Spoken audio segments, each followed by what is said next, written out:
દોસ્તો નમસ્કાર. ધ ગુજરાત રિપોર્ટમાં આપ સૌનું ખૂબ ખૂબ સ્વાગત છે. હું છું આપનો દોસ્ત મયુર જાની અને તમે જોઈ શકો છો કે મારી બાજુમાં જેનીબેન ઠુમર ગુજરાત પ્રદેશ કોંગ્રેસના હમણાં સુધીની આજે છેલ્લી બદલાઈ મહિલા પ્રમુખ બદલા એ પહેલા સુધીના ગુજરાત પ્રદેશ કોંગ્રેસના મહિલા પ્રમુખ, અમરેલી જિલ્લાના એ જિલ્લા પંચાયતના પ્રમુખ રહી ચૂકેલા છે. કોંગ્રેસના લોકસભાના અમરેલીના ઉમેદવાર પણ રહી ચૂકેલા છે. પોલિટિકલ એમની લેગસી છે. એમના પિતાશ્રી વિરજીભાઈ ઠુમર પણ એક જાણીતું નામ છે સૌરાષ્ટ્રના, પર્ટિક્યુલરલી પાટીદાર સમાજમાં અને ઓવરઓલ વિસ્તારમાં સૌરાષ્ટ્રમાં. એ એમના કામથી પ્રસિદ્ધ છે. એમના સુપુત્રી છે. એમની તાજેતરમાં વરણી થઈ છે. એમનું કેવું છે કે એમને પણ આશ્ચર્ય છે કે એમની વરણી થઈ છે ખોડલધામના ટ્રસ્ટી તરીકે. અને જેનીબેન કહે છે કે એમને પણ બિલકુલ ખબર નહોતી અને આશ્ચર્ય એમના માટે પણ હતું, સરપ્રાઈઝ એમના માટે પણ હતું. જેનીબેન એક શિક્ષિત ચહેરો છે, લર્નેડ, જેને કે આજકાલ પોલિટિક્સમાં ડિગ્રીઓ લઈને ઘણા બધા લોકો બેઠા હોય છે, દેખાડવા માટેની ડિગ્રીઓ બહુ બધી હોય છે, પણ ખરેખર જેને આપણે લર્નેડ કહીએ, જે ભણેલા ગણેલાની ડિગ્રીની સાથે સાથે એ સમાજ જીવન અને સાહિત્ય સાથે પણ સંકળાયેલા હોય, દેશ અને દુનિયામાં બનતી ઘટનાઓ સાથે પણ સતત સંકળાયેલા હોય અને જેનું ખાલી પુસ્તકીયું કે પોથીવાળું જ્ઞાન ન હોય, પણ એ પોતાની આસપાસ બનતી ઘટનાઓ સાથે સતત સરોકાર રાખતા હોય, એવા એક પોલિટિશિયન તરીકે હું એમને ઓળખું છું. આજે એમને થોડા તમે સવાલ જવાબ કરવાના છીએ. મારી સાથે અમારા જે વરિષ્ઠ સાથી છે દિલીપ પટેલ સાહેબ એ પણ છે. હવે વાતચીત શરૂ અમે કરી રહ્યા છીએ જેનું તમારું ખૂબ ખૂબ સ્વાગત છે. આપ પેલા એકવાર આ પેપર બતાવેલા, બીજી વાર છે. તમને સૌથી પહેલા અભિનંદન કે તમે ખોડલધામના ટ્રસ્ટી તરીકે આપની નિમણૂક થઈ છે. સામાજિક સંસ્થા તરીકે બહુ મોટું નામ છે. ધર્મ સાથે પણ જોડાયેલી છે, કારણ કે મંદિર ની ત્યાં સ્થાપના થયેલી છે ને હવે કહેવાય છે કે બીજા અન્ય મંદિરો પણ બંધ છે. હું ટુ ધ પોઈન્ટ આવીશ. બે ત્રણ સવાલો છે. હું અને દિલીપભાઈ અમે તમને પૂછવા માંગીએ છીએ કે અનારબેનની વરણી થઈ છે સંગઠનના અધ્યક્ષ તરીકે, આનંદબેનના સુપુત્ર છે. હવે તમે જયારે આવડા મોટા એક સામાજિક સંગઠનના ટ્રસ્ટી તરીકે છો, અનારબેન ત્યાં અધ્યક્ષ તરીકે છે. પાટીદાર સમાજની એક છાપ એવી છે 2015ના ઇલેક્શન આંદોલન પહેલા પણ, આંદોલન દરમિયાન પણ હતી કે સમૃદ્ધ છે. એકદમ પાટીદાર સમાજ એકદમ સમૃદ્ધ છે, ખેતીથી સમૃદ્ધ થયેલો છે, અન્ય વ્યવસાયમાં છે, ઇન્ફ્લુએન્શિયલ છે, લોકો પર પ્રભાવ ધરાવે સમાજ ઉપર. આવા સમાજના આવડા મોટા એક સંસ્થાનના ટ્રસ્ટી તરીકે તમે હો કે અનારબેન સંગઠન પ્રમુખ હોય, તમારી જવાબદારીઓ શું છે? મતલબ કઈ વસ્તુઓ છે જે તમે તમારા રડારમાં છે કે તમારે ફક્ત પાટીદાર સમાજ માટે કરવાની? હું ત્યાં એટલા પૂરતી જ વાત કરી શકીએ. સૌથી પહેલા તો મયુરભાઈ અને દિલીપભાઈ આપનો ધન્યવાદ વ્યક્ત કરું છું. આપણે જે મીડિયાના માધ્યમથી મને જે શુભેચ્છાઓ પાઠવી અને આજે જે સામાજિક મુદ્દો લઈને એના ઉપર આપણે એપિસોડ કરવા જઈ રહ્યા છે, ત્યારે એ ખૂબ આનંદની વાત છે. એટલે આ બંનેનો આ તકે હું આભાર માનું છું. જે તાજેતરમાં વરણીની જાહેરાત, ખોડલધામનો 9મો પાટોત્સવ 21/1/2026 કન્વીનર મીટ એવો એક કાર્યક્રમના ભાગ રૂપે આખાએ ગુજરાતમાં જેટલા કન્વીનરોની નિમણૂક થયેલી હતી, આખાએ ગુજરાતના 34 તાલુકાઓ 34 જિલ્લાઓમાંથી 31 જિલ્લાઓના કન્વીનરો એ તકે 21 તારીખે ત્યાં હાજર હતા. ટ્રસ્ટીઓ અને સાથે સાથે તાલુકા અને ગ્રામ સમિતિ સુધીના કન્વીનરો જે કાર્યરત સામાજિક સેવામાં છેલ્લા ઘણા વર્ષોથી પોતાની ફરજ બજાવતા હતા, એ પણ ત્યાં હાજર હતા. અને જે આ જાહેરાત થઈ, સામાજિક જાહેરાતમાં સૌથી પહેલો સંદેશ કે તમે વાત કરી કે કેમ સામાજિક, પણ હું એવું કહેવા માંગીશ કે જ્યારે કોઈ પણ વ્યક્તિ જાહેર જીવનનું વ્યક્તિ હોય ત્યારે એ સમાજ સુધારણા અને લોકોની સેવા કરવાની નેમ સાથે આગળ વધતું હોય અને એનું એક કર્તવ્ય પણ હોય કે જ્યારે આવી સેવા કરવા અને જાહેર જીવનમાં લોકોને પડતી હાલાકીઓને વાચા આપવા માટે આગળ કાર્યરત થતા હોય, ત્યારે જે સમાજમાં જન્મ લીધો છે, જ્યાં પોતે ઉછર્યા છે, જ્યાં પોતે મોટા થયા છે, જ્યાં આજુબાજુના પોતાના આખા એ વાતાવરણમાં મુશ્કેલીઓ જોઈ છે તો એ પણ ફરજ બને છે કે તમારે સામાજિક રીતે પણ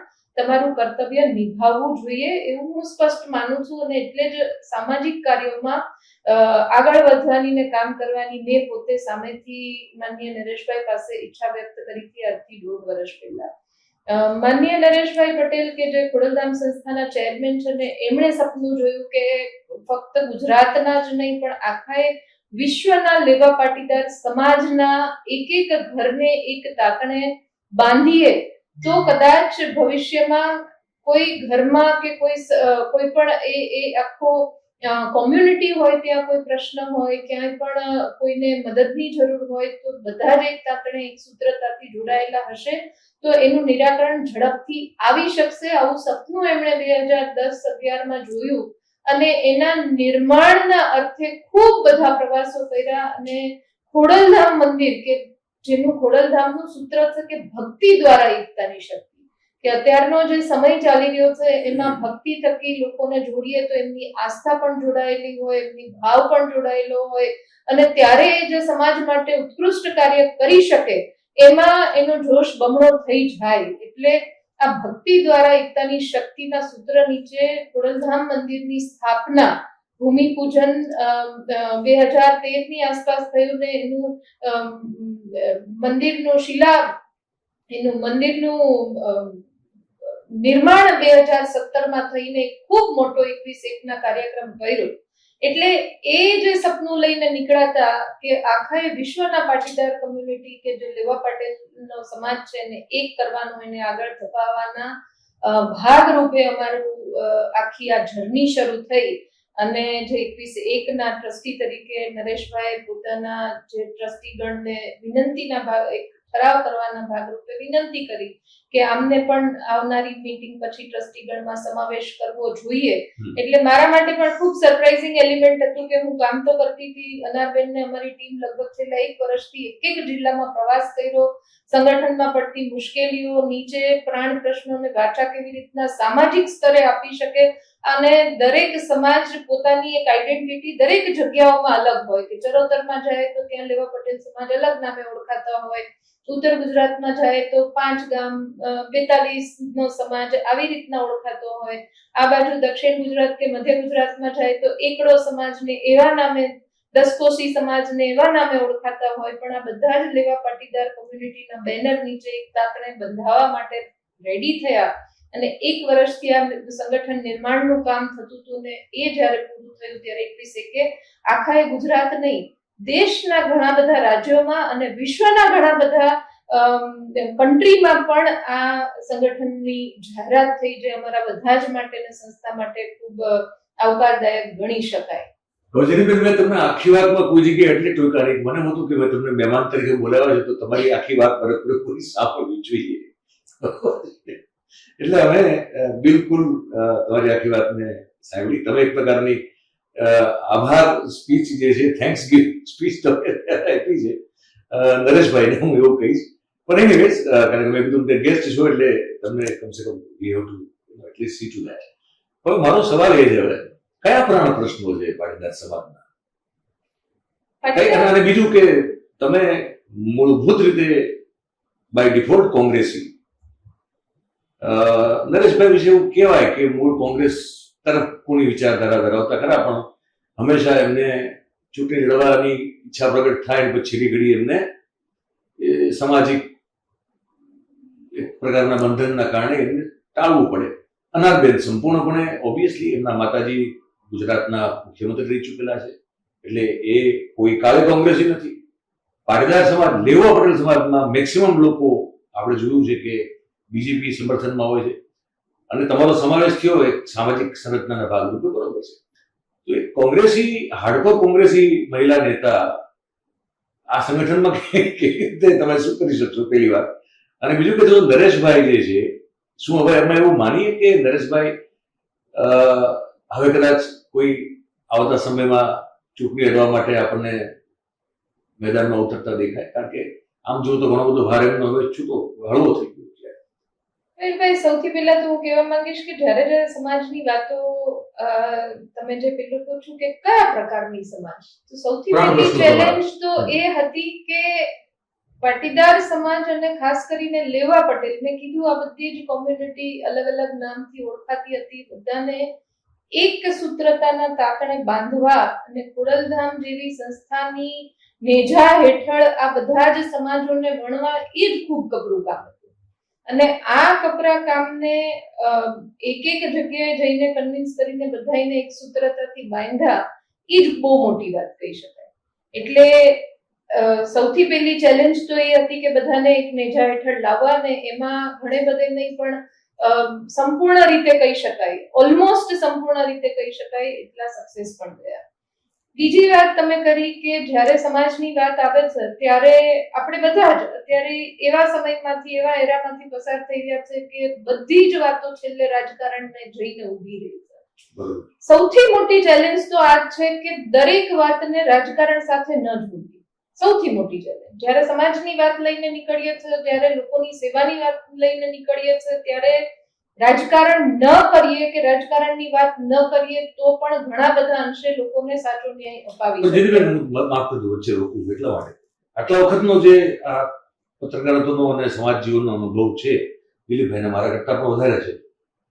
આઈ થિંક મારી સાથે સહમત થશે. આ વાત કરવામાં સારી લાગે છે કે સામાજિક બાબતોમાં રાજકારણ ન આવવું જોઈએ, પણ આવું ક્યાંય હોતું નથી. તમામ સામાજિક સંગઠનો, પછી કોઈ પણ કોમ્યુનિટીના હોય, એ પછી આ લેવા પાટીદાર સમાજના હોય, કરવા પાટીદાર સમાજના હોય, બ્રાહ્મણોના હોય, અન્ય સમાજના હોય, એમાં પોલિટિકલ વિચારધારા, કોઈ એક વિચારધારા એ આખા સામાજિક સંરચના અને સંગઠન ઉપર હાવી થતી આપણને દરેક જગ્યાએ જોવા મળે જ છે. એટલે આદર્શ વાત કરવી સારી છે, પણ એવું વાસ્તવિકતામાં છે નહીં. એટલે મેં તમને આ સવાલ પૂછેલો. એનો પણ એક જવાબ છે કે હાવી થતી જોવા મળે જ છે, પણ એ ક્યારે કે જ્યારે ચૂંટણીઓ આવે છે ત્યારે. હું એ જ કહેવા માંગુ છું કે ચૂંટણીઓ આવે ત્યારે આ બધી જ વાતો કરીએ. તમે કીધું કે હાર્ડકોર હું કોંગ્રેસી, નરેશભાઈ કુણી વિચારધારા, આ બધી જ જે આખી પરસેપ્શન ક્રિએટ થાય છે એ ક્યારે થાય છે? તો એ ફક્ત ચૂંટણી સમયે થાય છે. કોઈ પણ સંસ્થા સમર્પિત છે, ચલો હું પોતે હાર્ડકોર, તમે જ કીધું મીડિયાના માધ્યમથી કે હું હાર્ડકોર કોંગ્રેસી, મારું બેકગ્રાઉન્ડ પણ કોંગ્રેસી, હું લાસ્ટ લોકસભા લડી અને ખોડલધામની ત્યારે પણ હું સક્રિય સભ્ય હતી ને ત્યારે પણ સંગઠનની કામગીરી કરતી હતી. તો મેં પોતે મારી નજરે હું જો કરી શકતી હતી કે ભાઈ ખોડલધામની દીકરી છું કે ખોડલધામના સંગઠન સાથે જોડાયેલી છું, તો સંસ્થાના જેટલા અમરેલી જિલ્લામાં હોદ્દેદારો છે બધાને મદદ કરો એવી અપીલ પણ કરી શકતી હતી. નથી કરી. સંસ્થા પણ એવું કરી શકતી હતી. કોઈ પણ ભારતીય જનતા પાર્ટીનો ઉમેદવાર હોય કે કોંગ્રેસ પાર્ટીનો હોય તો એ જિલ્લામાં ક્યાંક બધાને બોલાવીને પણ એક જે સંસ્થા સાથે કાર્યરત છે ને બીજું સંસ્થા સાથે નથી તો પણ થઈ શકતું હતું જો આપણે પોલિટિકલ વાત કરતા હોય. પણ ખૂબ મોટો, આ તો હું દાખલો આપવા માંગુ છું, પણ ખૂબ મોટો એવો વર્ગ છે કે જે અત્યારે હું તો જેટલો પ્રવાસ કરું છું બધા જ એવું કહે છે કે રાજકારણ ન લાવો. સમાજની સંસ્થાઓ હોય ત્યારે રાજકારણ ન લાવો. રાજકારણ ન લાવવાનો મતલબ શું? તો રાજકારણ ન લાવવાનો મતલબ એવો છે કે જ્યારે આપણે એક ઉદ્દેશ લઈને નીકળ્યા છે, જ્યારે સંગઠનની વાત હોય, બીજા બધા જ પરિમાણો, ખૂબ બધી વિંગ ડેવલપ કરવા માટે ભવિષ્યમાં ખોડલધામ જઈ રહ્યું છે, ત્યારે એમાં સામેવાળાને ન પૂછીએ કે તારી વિચારધારા શું છે, પણ એવું પૂછીને એને સંગઠનમાં સમાવેશ થાય કે તારી ક્ષમતા શું છે. એને એવું ન પૂછીએ કે તમે કયા પક્ષ સાથે જોડાયેલા છો, પણ એને એવું પૂછીએ કે તમે કેટલા તમારા સોસાયટીમાં કેટલો તમારો જોડાણનો વ્યાપ છે. એટલે અત્યારનો જે સમય ચાલી રહ્યો છે ને એ કોઈ ભાજપ કોંગ્રેસ કે એવી બધી વાતો ઉપર નહીં કરીને લોકોના અનેક પ્રશ્નો છે અને અનેક પીડાઓ છે. એટલે એના ઉપર જો વર્ક કરવું હશે તો સૌથી પહેલા એ માનસિકતા બદલવી પડશે કે સમાજનું સંગઠન, સમાજની બધી ગતિવિધિઓ છે તે પોલિટિક્સ માટે જ હોય છે. અમે આ દાખલો બેસાડ્યો કે નરબેન પટેલનું બેકગ્રાઉન્ડ આખું ભારતીય જનતા પાર્ટીનું, મારું આખું બેકગ્રાઉન્ડ કોંગ્રેસ પાર્ટીનું, પણ અમે આટલા પ્રવાસમાં ક્યારેય ભાજપ કે કોંગ્રેસનો એક વર્ડ પણ નથી ઉચ્ચાર્યો અને એનું સાક્ષી આખું સંગઠન છે અને એનો દાખલો પણ બેસાડવાનો સંપૂર્ણ પ્રયત્ન કર્યો અને ભવિષ્યમાં પણ જ્યાં જ્યાં પ્રવાસ કરીશું ત્યાં એક જ વાત કરશું કે જ્યારે સમાજની વાત આવે ત્યારે એમાં રાજકારણની વાત ન કરે. એ આ તો એટલા માટે મેં ખાસ અત્યારે પણ એટલે આ વખતનો ઉલ્લેખ કર્યો જેરીબેન, કારણ કે આપણે બહુ દૂર નથી, આપણે તો બે ચૂંટણી જોઈએ વિધાનસભાની, તો એમાંય નરેશભાઈ દ્વારના નામે ઘણી બધી જગ્યાએથી જાણવા મળેલી વાતો છે. ફોર એક્ઝામ્પલ જામનગરનો દાખલો આપી દઈએ તો ત્યાં પણ એમને કીધું કે ભાઈ સમાજનો માણસ છે, જીતાડો એને. આ તે પણ જાણવા મળતી હતી, ભલે બીજેપીનો છે પણ જીતાડો. એટલે મારો પોઈન્ટ એ છે કે જયારે અત્યાર સુધી જે ખોડલધામ કે ઉમૈયાધામ હોય, આપણે ઉમૈયાધામ તો અત્યારે ઠીક છે એનો ઉલ્લેખ કરીએ કારણ કે એ પણ એક કરવા પાડીદાર સંસ્થા છે.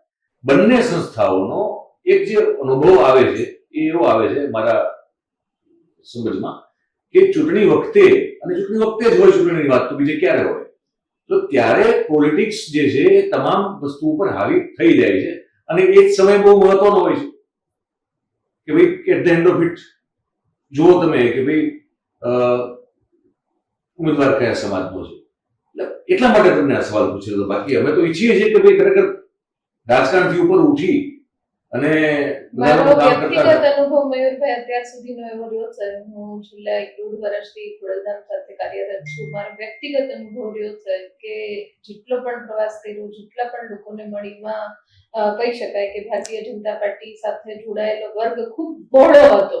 હું પોતે છતાં પણ આટલા વખતના પ્રવાસમાં મને પોતાને સામે એવું નથી જોવા મળ્યું કે ખોડલધામ સંસ્થાને સંપૂર્ણપણે ભારતીય જનતા પાર્ટીના લોકો દ્વારા કેપ્ચર કરવામાં આવે કે કોંગ્રેસ પાર્ટીના કોઈ કાર્યકર્તાઓ આગળ આવીને એમ કે બેન તમે કોંગ્રેસના છો તો અમારો સમાવેશ કરો. આવા કોઈ જ અનુભવ નથી થયા.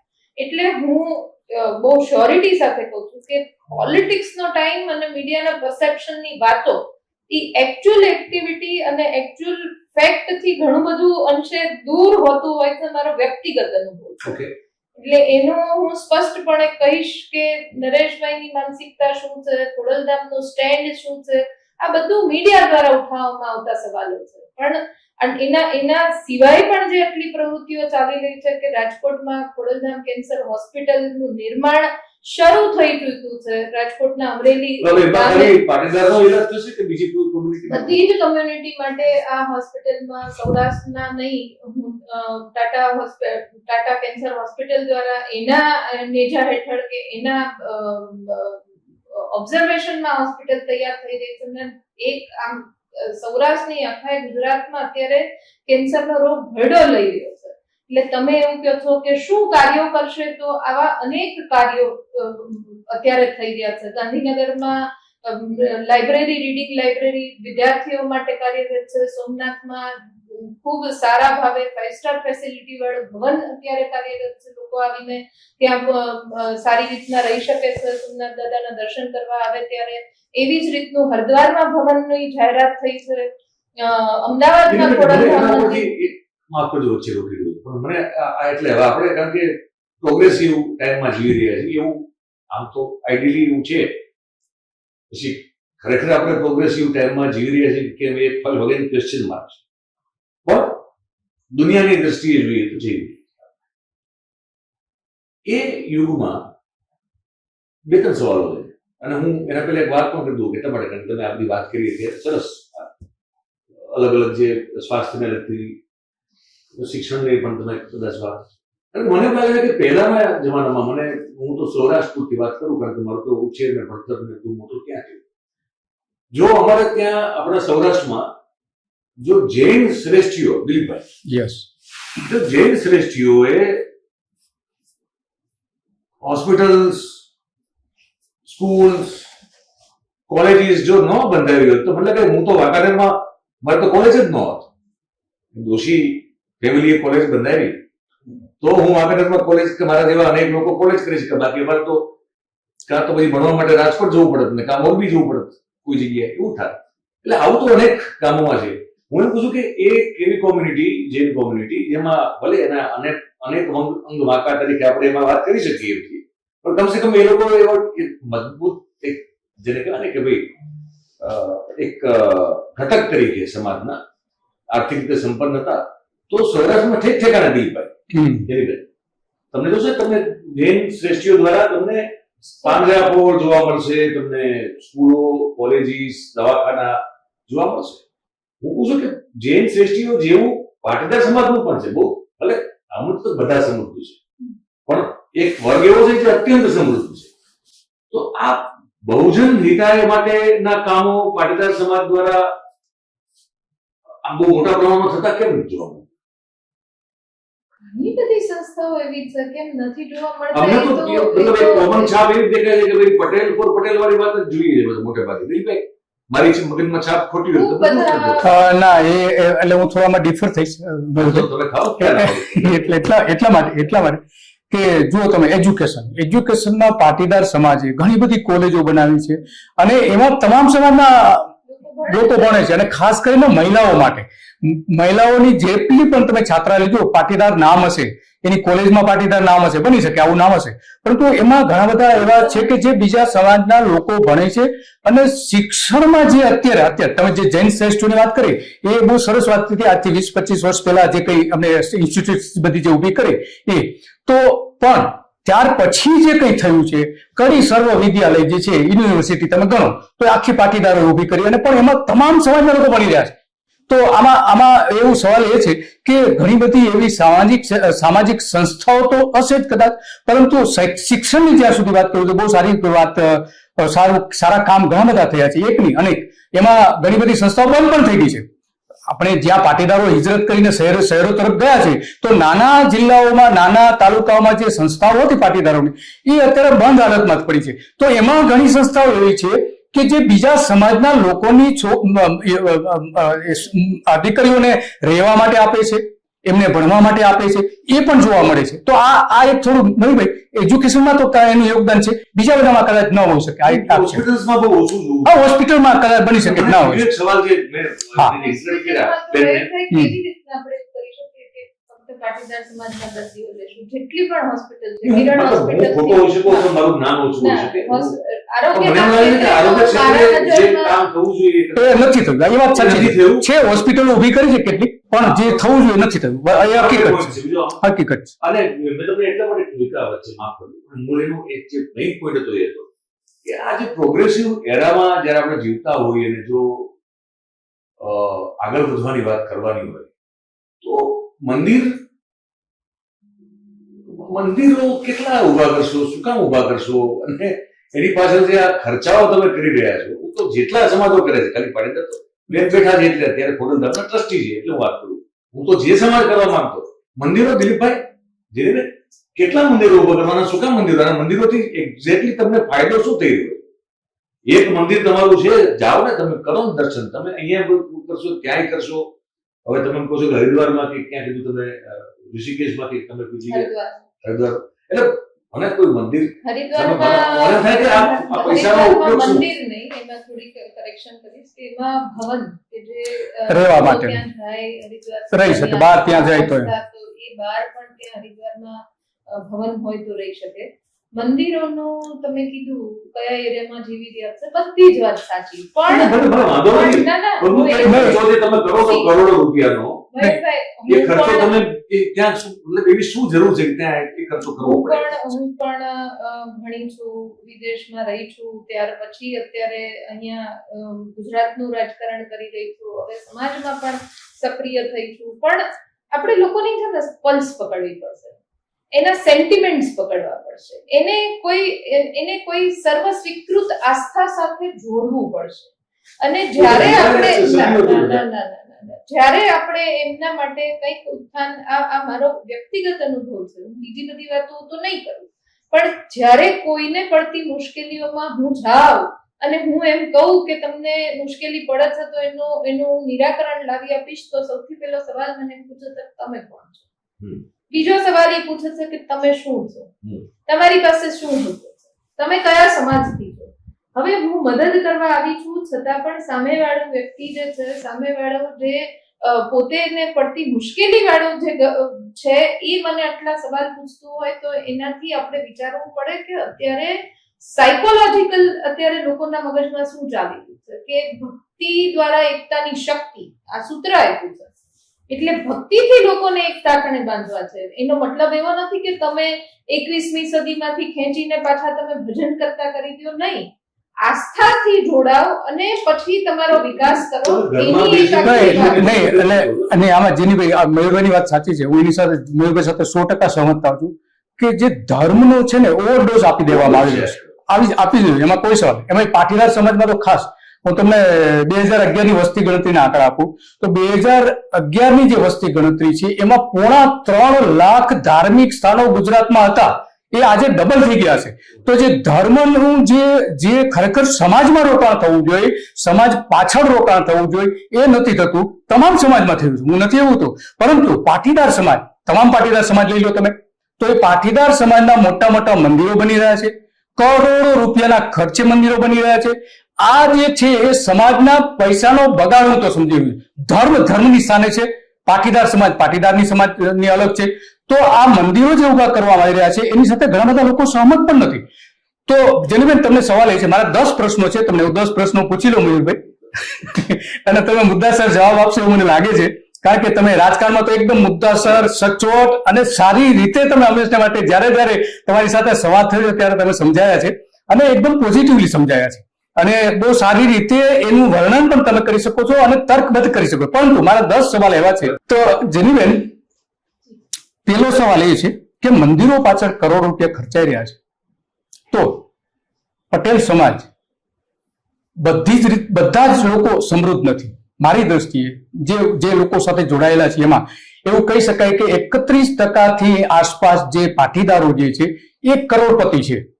એનાથી કરોડપતિ એટલે ખેતી સિવાયની જે મિલકતની વાત કરું છું, તો એ બાકીના જે 70% તમે ગણો, એમાંથી ઓછામાં ઓછા 40-50% પાટીદાર સમાજ, તમામ પાટીદાર સમાજ આવી જાય, લેવા પાટીદાર, કડવા પાટીદાર કે જે કઈ શાખાઓ જે કઈ છે તે. તો એ જે 40% ગરીબ પરિવારો છે, ગામડામાં રહી રહ્યા છે, માંડ પોતાનું ગુજરાન ચલાવે છે. ઘણા પરિવારો તો એવા છે કે જે ગરીબાઈમાં જીવે છે. શું કરે છે અત્યારે પાટીદાર સમાજ, ખાસ કરીને ખોડલધામ અને બીજી બધી, અત્યારે તમે ખોડલધામ છો એટલે ખોડલધામની જ વાત કરી, બીજી બધી સંસ્થાઓ જે છે પાટીદારોની, તો એ આ ગરીબ પરિવારો માટે શું કરી રહી છે? અત્યારે ખૂબ બધા કેન્દ્રો કે જે પાટીદાર સમાજના કન્વીનરો જિલ્લા મથકે પોતાની કામગીરી કરી રહ્યા છે, ત્યારે હું તો મારી અમરેલી જિલ્લાની જ વાત કરીશ. એમાં ખૂબ સુપેરે કામગીરી થઈ રહી છે. અમરેલી જિલ્લામાં બહેનોનો અત્યારે જે સંગઠન છે એ ઘર સુધી, દરેક તાલુકામાં કન્વીનર બહેનો છે, ભાઈઓ છે, ઘર સુધી જઈને એમને જે આ સરકારની અનેક યોજનાઓ છે, જે ઈબીસી વર્ગ એટલે સવર્ણ વર્ગને લાગુ પડતી હોય, એક વિદ્યાર્થીની તરીકે હોય, એને ક્યાંક બીજી પ્રકારની હોય, જેટલી યોજનાઓ છે એમાં ક્યાં એ પરિવાર ફિટ બેસી શકે છે, ક્યાંય વિધવા બેન છે, ક્યાંય ત્યક્તા બેન છે, ક્યાંક બહેનોને લગતી યોજનાઓ લાગુ પડી શકાય. એટલે આવી ઘર સુધી આ માહિતી પહોંચાડી રહ્યા છે, અને એ ઘરમાં કોઈ પણ પ્રકારનો ઇસ્યુ હોય તો એ સંસ્થાનો સંપર્ક કરી શકે એ પ્રકારની વિવિધ કામગીરીઓ થઈ રહી છે. હું અમરેલીની જ વાત કરીશ અને આપના માધ્યમથી કહેવા પણ માંગીશ, ત્યાં સમાધાન પંચ પણ છે, મેરેજ બ્યુરો પણ છે, મહિલાઓનું પણ ખૂબ વ્યાપક પ્રમાણમાં મોટું સંગઠન છે, મુખ્ય ભાઈઓ પણ એવી જ રીતના સમૂહ લગ્ન અને એવી બધી અનેક એવી પ્રવૃત્તિઓ દ્વારા લોકોને એક જગ્યાએ પ્લેટફોર્મ પર લાવી શકે છે અને એમને પડતા જે પોતાને રોજબરોજની મુશ્કેલીઓ છે એમાં કઈ રીતના સરકારી યોજનાઓનો લાભ અપાવી શકાય, અથવા તો પાટીદારો દ્વારા જેટલે સંકુલો અને જે સંસ્થાઓ ઊભી છે ત્યાં કેવી રીતના રેકમેન્ડેશન વગર એમના દીકરા દીકરીઓ પહોંચી શકે અભ્યાસ માટે, અથવા તો ખૂબ મોટી કંપનીઓ બહાર હોય એમાં રેફરન્સ વગર સંગઠનના માધ્યમથી કેવી રીતના દીકરા દીકરીઓ નોકરી મેળવી શકે, અનેક પ્રકારની પ્રવૃત્તિઓ સંસ્થાની ચાલી રહી છે. ઓકે, બરાબર, સમજી ગયો. એ સરકારની યોજનાઓ લોકો સુધી પહોંચાડવી એ સરકારનું કામ છે, કોઈ સમાજનું કામ નથી. પહેલી વાત, સમાજ જે ગરીબ સમાજ છે એ ગરીબ સમાજને કોઈને તમે મકાન બનાવી આપ્યા? આ બહુ ટ્વિસ્ટેડ ક્વેશ્ચન છે કે મકાન બનાવી આપ્યા નહીં. આપણે મંદિરો પાછળ કરોડો રૂપિયા ખર્ચી રહ્યા છીએ, ભવનો કરોડો રૂપિયાના બનાવી રહ્યા છીએ, તો ગરીબ પરિવારો જે પાટીદારોના છે એમને મકાન બની શકે એના માટે લોનની કોઈ વ્યવસ્થા તમે કરી આપી છે? મકાન કોઈ બનાવી આપ્યા છે? બનાવી શકે એમ છે, અબજો રૂપિયા છે પાટીદારો પાસે, કેમ નથી બનાવવામાં આવતા? કેમ નથી બનાવવામાં આવતા એ તો સંસ્થાના જે આખા એના અત્યાર સુધીના જે વિઝન છે એના ઉપર જવાબ આપવો પડે. એટલે I am not the appropriate person કે કેમ નથી થતું એનો જવાબ હું આપી શકું, કારણ કે હજી 2 જ દિવસ થયા છે કે હું આ પ્લેટફોર્મ ઉપર આવી છું. ઓકે, ચલો આ તમારા જવાબથી સંતોષ છે. ચલો એવું માની લઈએ આપણે થોડી વાર માટે. બીજો પ્રશ્ન કે અત્યારે પાટીદારો ગામડામાંથી હિજરત કરીને શહેરોમાં જઈ રહ્યા છે. આજે ગુજરાતની જે આજથી 20 વર્ષ પહેલા શહેરોની વસ્તી જે હતી એ 42% હતી, આજે 51% થઈ ગઈ છે. એમાં મોટા ભાગના જે માઇગ્રેટ થયા છે એ પાટીદાર, મોટા ભાગના, હું બધાને નથી કરતો પણ મોટા ભાગના ગામડું છોડીને એ શહેરમાં ગયા છે. ગામડું એને શા માટે છોડવું પડ્યું છે? પહેલી વાત એટલા માટે કે એની પાસે પૂરતી જમીન નથી રહી. ભાઈઓના ભાગ પડતા એમની જમીન નાની ટુકડા થઈ ગયા. અત્યારે 10, 11, 12 વીઘા સુધી જમીન હોય તો એ કુટુંબનું પૂરું એમાં થતું નથી. તો એ ખેડૂતો જે છે, પરિવારો છે, એમની જમીન વધારે મળી શકે, એ ત્યાં ખેતી કરી શકે. કારણ કે પાટીદારોનો મૂળ વ્યવસાય તો ખેતી જ છે, પછી વેપાર નોકરી ને બધામાં આવ્યા છે. તો એમને ત્યાં જમીન વધારે મળી શકે, એમની જમીન બચી શકે, એ સમાજનો પ્રશ્ન છે. એનો તો તમે ઇનકાર નહીં કરી શકો. શું કરી રહી છે તમારી સંસ્થા? સંસ્થાની તો વાત એટલા માટે નથી આવતી કે જે પરિવારો માઇગ્રેટ થઈ રહ્યા છે એમાં 70% પરિવારો એવા છે કે જેમને ખેતીની લાયક જમીન છે છતાં પણ ખેતી નથી કરતી. અત્યારનો યુવાન જે પણ કોઈ કારણ હોય કે ગામડામાં રહીને ખેતી કરે તો ઘણા બધા અલગ અલગ પદ્ધતિથી નવી પ્રકારની ખેતી કરીને એ પોતાનું એક આગવું સ્થાન ઊભું પણ કરી શકે એમ છે. ખેતી રિલેટેડ ક્રાંતિ પણ લાવી શકે એમ છે. પણ ગામડામાં વસતો યુવાન એ બીજા બધા જ કામ કરવા માંગે છે પણ ખેતી કરવા નથી માંગતા. ગામડામાં વસતી મહિલાઓ અત્યારે બધું જ કરીને શહેરમાં રહીને આખો દિવસ નવરા બીજી બધી પ્રવૃત્તિઓ કરવા માંગે છે પણ ઘરે પશુપાલન કરવા માટે ઈચ્છતી નથી. ગામડામાં એક યુવાન રહી ગયો, એની પાસે 200 વીઘા જગ્યા હોય, ખેતી કરતો હોય, આવક પણ સારી હોય, વર્ષની વાર્ષિક આવક કહીએ તો આખા પરિવારનું 10 જણનો પરિવાર હોય તો પણ પોતાનું પેટ ભરી શકતો હોય, છતાં પણ એક પણ પરિવાર એમની દીકરી ગામડામાં રહેતા યુવાનને આપતા નથી ને એના લીધે ગામડામાં દિવસે ને દિવસે યુવાનો વાંઢા રહેતા થાય છે. એટલે આમાં ક્યાંક વિલ પાવર, આ કોઈ સામાજિક સંસ્થાને લગતો પ્રશ્ન નથી પણ આ બધાને લગતો પ્રશ્ન છે કે ગામડામાં કેમ નથી રહેવું. તો એ શહેરો તરફની આંધળી દોટ અને બધાને ક્યાંક પોતે પાછળ નહીં રહી જવાની એક મણજોતી બીક જે છે એના લીધે કોઈ ગામડામાં રહેવા નથી માંગતા. જેની એટલા માટે અમે પ્રશ્ન પૂછ્યો કે તમને કારણ આપો કે વિશ્વમાં અત્યારે જે મોટા શહેરો છે ત્યાં રિવર્સ માઇગ્રેશન શરૂ થઈ ગયું છે. અને હવે ગુજરાતમાં 10, 15, 20 વર્ષ પછી જે શહેરોમાં જે લોકો રહ્યા છે, જે પાટીદાર લોકો રહ્યા છે કે બીજા કોઈ કોમ્યુનિટીના, તો એમાં જે જાગૃત લોકો છે એ રિવર્સ માઇગ્રેશન કરવાના છે, એ ગામડામાં રહેવા માટે જવાના છે. ત્યારે પાટીદાર સમાજ માટે ત્યાં તો જમીન નહીં જશે ક્યાં? હું તમારી વાત સાથે એગ્રી કરું છું અને હમણાં છેલ્લા 5-1 વર્ષનો ટ્રેન્ડ હું પોતે પણ જોઈ રહી છું કે ગામડામાંથી નીકળી ગયેલા જે ત્રીજી પેઢીએ આજે કે આજથી 3 પેઢી પહેલા પરિવાર નીકળી ગયો હોય પણ ગામડામાં જમીન પણ હોય, એની જમીન એના પરિવારજનો વાવતા હોય ને વાર્ષિક જે થોડું ઘણું હોય મોકલતા હોય, કાં તો પછી ત્યાં જે ઉપજ થતી હોય એ મોકલી દેતા હોય. પણ અત્યારે ફરીથી જે શહેરોમાં સુખી લોકો છે એ ગામડે ઘર બાંધતા થયા છે અને એના લીધે આજે ગામડામાં ખૂબ સારા મકાનો પણ બંધાઈ ગયા છે. એટલે એ હું કહી શકું, આપના વાત સાથે એગ્રી કરી શકું કે હવે બધાને એક ગામડા પ્રત્યેનો લગાવ અને પોતાની જમીન જે છે ત્યાં પોતાના પરિવાર સાથે નેટવર્કિંગ કરવાનો એક અત્યારે એ ટ્રેન્ડ તો ન કહેવાય પણ એક કદાચ પરિવારના ભાગરૂપે એક જવાબદારી સમજીને હવે ફરીથી જોડાતા થયા છે. જે પ્રમાણે સુરત ને અમદાવાદમાં સ્નેહ મિલનો થવા માંડ્યા કે પોતાની કોમ્યુનિટીના, પોતાની સરનેમના, પોતાના ગામના, પોતાના તાલુકાના આવા પણ સ્નેહ મિલનો થયા છે. એટલે હવે એક નીડ ઊભી થઈ છે કે દરેકને પોતાની કોમ્યુનિટી સાથે જોડાવવું પડશે. હા, અને આ માટે કારણ કે મૂળ વ્યવસાય ખેતીનો, મૂળ વ્યવસાય ખેતીનો. બીજો પ્રશ્ન એ છે જેનીબેન કે પરેશ ધાનાણીએ લગભગ 4 મહિના પહેલા એક નિવેદન કર્યું હતું કે અમારે અમરેલીમાં 40% ગામડાઓ એવા છે કે જે ખાલી થઈ ગયા છે અને માત્ર વૃદ્ધ લોકો રહી રહ્યા છે. અને એ જે રહે છે એમાં મોટા ભાગના પાટીદારો છે. કારણ કે અમરેલી ભાવનગરનો જે આખો પટ્ટો છે એ સુરત અથવા અમદાવાદ, હીરા ઘસવામાંથી લઈને બીજા બધા વ્યવસાયમાં જોડાયેલા છે. તો વૃદ્ધો માટે શું કરશે ખોડલધામ?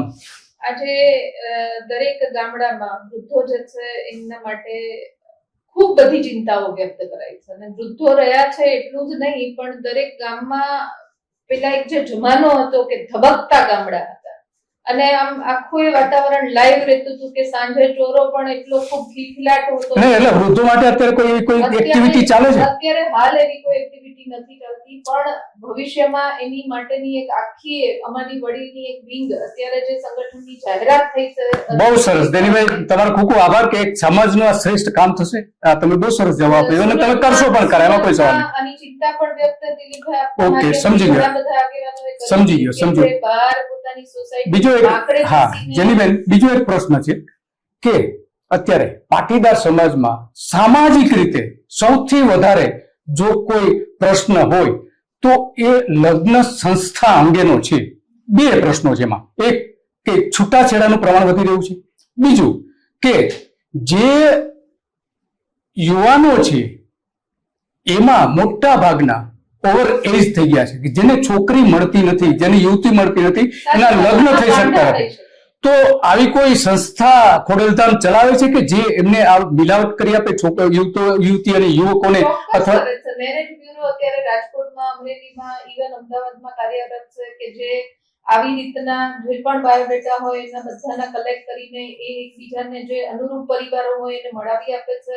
એનાથી પણ વિશેષ સમાધાન પંચ ચાલે છે. અહીંયા ડોક્ટર લીલાબેન અંકોલિયા કે જે મહિલા આયોગના ચેરમેન પણ રહી ચૂક્યા છે, એ અમદાવાદમાં સમાધાન પંચ ખૂબ સારી રીતના ચલાવે છે અને ખાસ કરીને સિટીમાં આવા બધા છૂટાછેડાના પ્રમાણો વધ્યા છે, એકબીજાના પરિવાર સાથેના ઝઘડાઓ અને કલેશ વધ્યા છે, ત્યારે એને સુપેરે કોર્ટના દરવાજા ન ખખડાવવા પડે અને સમાધાન થઈને શાંતિથી સુલેહ થાય એના માટેની એના માટેના કાર્યો થાય છે. એવી જ રીતના અંકલેશ્વરમાં, અમરેલીમાં, રાજકોટમાં બધી જ સેન્ટરમાં આ પ્રકારની કામગીરી થાય છે કે મેરેજ બ્યુરો, ખોડલધામ સંસ્થાનું મેરેજ બ્યુરો ચાલે છે, ખોડલધામ સંસ્થાનું સમાધાન પંચ ચાલે છે. ત્યાં બંને પક્ષના પરિવારો આવીને પોતપોતાના તકલીફો પ્રશ્નો રજૂ કર્યા, છૂટાછેડાના ઉપર આખું અને જેથી કરીને કોર્ટમાં ન જવું પડે ને અહીં સમાધાન થઈ જાય. સમાધાન કહેવા માંગીશ કે આ બધામાં સક્સેસ રેશિયો 70% થી પણ વધારે છે. બહુ સરસ, સારી વાત છે. પણ વાત એ આવીને ઉભી રહે છે ફરી ફરીને કે તો પછી આટલા બધા યુવાનો કેમ ઓવરેજ થઈ ગયા છે, કેમ એમના લગ્ન નથી થતા? એના કારણોમાં ખૂબ ઊંડા ઉતરીએ તો મેં જે પહેલા વાત કરી એમ કે અત્યારે જે આપણે ગ્લોબલાઇઝેશન તરફની મીટ માંડી છે, આ ફક્ત એક પાટીદાર કમ્યુનિટી માટેનો પ્રશ્ન નથી પણ ઓવરઓલ અત્યારે એ પ્રશ્ન થઈ ગયો છે કે જે રૂરલ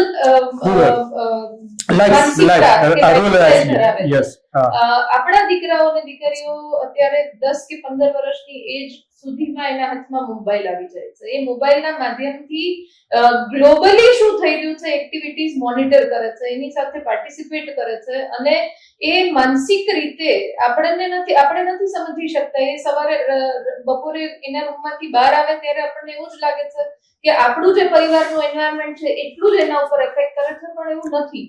એ દીકરી ઉપર કે દીકરા ઉપર વર્લ્ડમાં શું થઈ રહ્યું છે એ બધું જ એના માઇન્ડ ઉપર હાવી થતું. યુવાનો ગ્લોબલ થઈ ગયા છે. એટલે યુવાનો ગ્લોબલ થઈ ગયા છે અને જે વડીલો છે એ ગામડાનું જે માનસિકતા જે જૂની હતી જે બદલવી પણ મુશ્કેલ છે.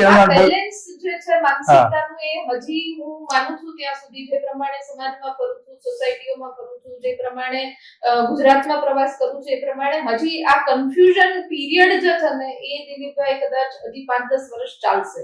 કારણ કે પેરેન્ટ્સ છે એ અપગ્રેડ નથી થઈ શકતા અને બાળકો છે એ ગ્લોબલી કનેક્ટ થઈ ગયા છે. એટલે અત્યારે આ પરિસ્થિતિના લીધે હજી અનમેરિડ લોકોની સંખ્યા વધારે છે, પણ પછી 5-10 વર્ષ પછી આપણે એનું કોઈ અત્યારે સોલ્યુશન અત્યારે દેખાતું નથી. એટલું છે કે એ યુવાનો કે જે અત્યારે અપરિણિત છે એ પોતે પણ પોતાની સ્કિલને વધારે અપગ્રેડ કરે, શાર્પ કરે અને એ ગ્લોબલ કનેક્ટ થઈ શકે એટલા એ લેવલ સુધી પોતાની જાતને લઈ જાય અને સમાજમાં પોતાનું એક સ્થાન નક્કી કરે તો મને લાગે છે કે એમાં થોડો સુધાર થશે. પણ એ આપણે જે લેવલની વાત કરીએ છીએ એ લેવલ સુધીનો અત્યારે હાલ શક્ય નથી. તો બીજો એક પ્રશ્ન છે, સામાજિક એક પ્રશ્ન છે કે બીજા સમાજમાંથી પાટીદાર છોકરો કોઈ યુવતી સાથે લગ્ન કરે તો એની સામે કોઈ વાંધો તમને?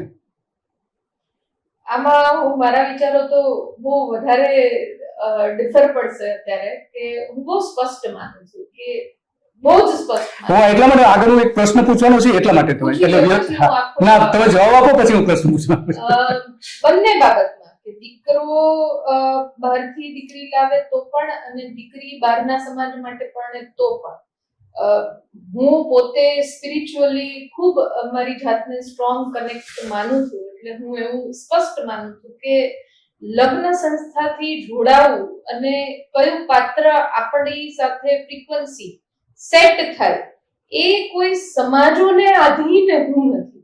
ઓકે, સમજી ગયો.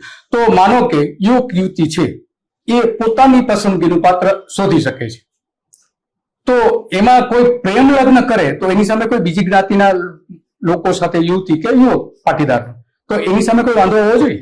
ચોક્કસપણે પ્રેમ લગ્નનો વાંધો ન હોવો જોઈએ, પણ અત્યારનો જે સમય ચાલી રહ્યો છે એમાં સૌથી વધારે કન્ફ્યુઝન એ ચાલી રહ્યું છે કે પ્રેમ લગ્નની આડશ નીચે 16 થી 18 વર્ષની દીકરીઓને ટાર્ગેટ કરીને ખૂબ બધા એવા એલિમેન્ટનો અત્યારે સમાજમાં વધારો થઈ ગયો છે. અને સમાજ અત્યારે હું પાટીદાર નથી કહેતી, પણ ઓવરઓલ જે થઈ રહ્યો છે કે એ ટાર્ગેટ કરવામાં આવે, દીકરીઓ 16 વર્ષની હોય ત્યારથી એમની સાથે પ્રેમનો એક આમ પ્રણય રાગ ખેલવામાં આવે ને 18 વર્ષની થાય એટલે લીગલ એજ થઈ ગઈ ને એને ભગાડીને એની સાથે મેરેજ કરી લીધો. હા, એટલે આ દરેક સમાજમાં આ ઓકે. છેલ્લો પ્રશ્ન જેનીબેન, પછી હું મારું પૂરું કરું છું. છેલ્લો પ્રશ્ન છે કે પાટીદાર સમાજ અત્યારે જે ઘણા બધા એવા છે કે જ્યાં સમૃદ્ધ થયા છે, ગરીબી પણ એટલી જ છે, ગરીબી નથી એવો કોઈ ઇનકાર કરી શકે એમ નથી. પાટીદાર આખો સમાજ સમૃદ્ધ નથી પેલી. તો એમાં ખોડલધામમાં કોઈ ખેતી કરતા માણસ જેની પાસે માત્ર 10 વીઘા જમીન હોય ને રહેવા માટેનું એક ઝૂંપડું હોય, એવા કોઈ ટ્રસ્ટી છે ખોડલધામમાં? મેં તમને કીધું એમ દિલીપભાઈ કે મને 21 તારીખે ટ્રસ્ટી તરીકે બહુ સરપ્રાઇઝિંગલી ડિક્લેર કરવામાં આવી છે. એટલે અત્યારે તો હું બધા જ ગુજરાત ખોડલધામના ટ્રસ્ટીઓને વ્યક્તિગત ઓળખતી પણ નથી. ઓકે, એટલે મને થોડો સમય જોઈશે. ઓકે, ચલો સમય આપણા દર્શકો પણ આપશે અને અમે પણ આપીએ છીએ સમય, એમાં કોઈ સવાલ નથી. છેલ્લો તો હવે આ છેલ્લો પ્રશ્ન મને યાદ આવ્યો છે, 11મો પ્રશ્ન મને યાદ આવ્યો છે કે પટેલ સમાજ, એટલે હવે 11મો અને બહુ મહત્વનો છે અને તમને પણ ગમશે એટલા માટે હું કહી રહ્યો છું. પટેલ સમાજમાં અત્યારે જે યુવકો છે એ દારૂ અને ડ્રગ્સના રવાડે મોટા પ્રમાણમાં જોવા મળે છે. બીજા સમાજમાં પણ છે, નથી એવું નથી, પરંતુ જ્યાં સમૃદ્ધિ છે, જ્યાં શહેરોમાં રહે છે પાટીદાર સમાજના યુવકો, એ ડ્રગ્સ અને દારૂ આ બંનેના રવાડે ચડી ગયા છે અને કેટલીક જગ્યાએ તો યુવતીઓ પણ ડ્રગ્સ લઈ રહી છે. શું કહો છો તમે? એ થવું જોઈએ, ન થવું જોઈએ, અને એને દૂર કરવા માટે ખોડલધામ શું કરશે? ચોક્કસપણે થવું જોઈએ કે ન થવું જોઈએ આવો તો તમારો પહેલો તો પ્રશ્ન ન હોવો જોઈએ. ન જ થવું જોઈએ, ઓબ્વિયસ છે. થવું જોઈએ એવું તો કોણ કહી શકે? સૌથી મોટું અત્યારે આખા સમાજ, અને હું તો એવું નથી કહેતી કે પાટીદાર સમાજ, લેવા પટેલ, ખોડલધામ, ઉમિયાધામ નહીં, અત્યારે ગુજરાતની આખા સ્ટેટની વાત કરું તો અત્યારે સૌથી મોટો સળગતો પ્રશ્ન છે યુથ. કે યુથ કઈ ડિરેક્શનમાં જઈ ગયું છે. દારૂ હવે બહુ અનકોમન થઈ ગયું છે, કારણ કે યુવાનોએ આજે પકડાવાની બીકના લીધે દારૂને હવે ધીમે ધીમે ઝાકરો આપતા જાય છે. અમે પોતે સુરતના પ્રવાસમાં ગયા ત્યારે મારા જ 2-3 ટ્રસ્ટીઓએ ચર્ચા કરીને કીધું કે અત્યારે પાટીદાર સમાજની ઘણી બધી સોસાયટીઓમાં યુવતીઓ પણ આઈવી ડ્રગ્સ લેતી થઈ છે અને નજર સામે એ લોકોએ જોયું છે. આવું એમણે કીધું ત્યારે અમે એના બેન બંને સાથે હતા અને ત્યારે અમે કીધું કે હવે પછી અમારા પ્રવાસમાં આવી રીતના દરેક સોસાયટીની દરેક જિલ્લામાં યુથને કનેક્ટ કરવાનો પ્રયત્ન કરી, એટલે એક આખી યુવા વિંગ, અત્યારે જે 21 તારીખે ડિક્લેરેશન થયું એમાં યુવા વિંગ બાકાત રાખી છે ડિક્લેરેશનમાં. હવે પછી યુવા વિંગ આખી ડેવલપ કરીને આના ઉપર વર્ક કેવી રીતના કરી શકાય, દરેક કોલેજમાં, દરેક ઘરમાં જઈને ત્યાંના યુવાનો શું કરી રહ્યા છે એની ગતિવિધિઓ ઉપર કેવી રીતના મોનિટર કરીને એના પરિવારને એનાથી નોટિસ કે એના પરિવારને એનાથી જાણકારી આપી શકાય એવા પ્રકારની આખી પ્રવૃત્તિઓ ખૂબ બધા એલિમેન્ટ ઉપર ઓન પેપર અત્યારે અમે એના પ્લાનિંગ ને આખરી ઓપ આપી રહ્યા છે. આવનારા 1 વર્ષની અંદર આ બધી જ વિંગો, યુવા યુથ વિંગ છે, વકીલની આખી એક વિંગ ઊભી કરી રહ્યા છે કે પાટીદાર સમાજને પડતા એના જે લેવા પટેલના ઘરોમાં કોઈ આવા લીગલ ઇશ્યુઝ આવે તો એ આ વિંગનો કોન્ટેક્ટ કરી શકે. ડોક્ટર વિંગ ઊભી કરી રહ્યા છે, એવી જ કૃષિ વિંગ ઊભી કરી રહ્યા છે, બિઝનેસ વિંગ ઊભી કરે, એટલે દરેક એલિમેન્ટ અને વર્ટિકલ્સ ઉપર કામગીરી અત્યારે શરૂ કરી રહ્યા. ઓકે, તો તમારો ખૂબ ખૂબ જીનબેન આભાર. અમારા 11 પ્રશ્નો હતા અને તમે તમારી રીતે જવાબ આપ્યા. એમાં કેટલાકમાં હું સહમત નથી, મોટાભાગનામાં સહમત છું, પણ કેટલાકમાં તો સહમત નથી, ખાસ કરીને મંદિરોના સંદર્ભમાં. બધામાં સહમત થઈ જાવ તો તમે દિલીપભાઈનો જવાબ. ખાસ કરીને મંદિરોના સંદર્ભમાં અમદાવાદમાં 350 જેટલા પાટીદારોના નાના મોટા સંગઠનો છે. તમામ પાટીદારો, ઉત્તર ગુજરાત હોય, સૌરાષ્ટ્ર હોય કે દક્ષિણ ગુજરાત હોય, તમામના એનું ગામનું સંગઠન હોય, ગામમાં પાટીદારો, પછી એની કાસ્ટ જે છે એનું એક સંગઠન હોય, અને તાલુકાનું, જિલ્લાનું, એમ કરીને 350 ઓછામાં ઓછા એના જે વડા જે છે એમાં પણ છે.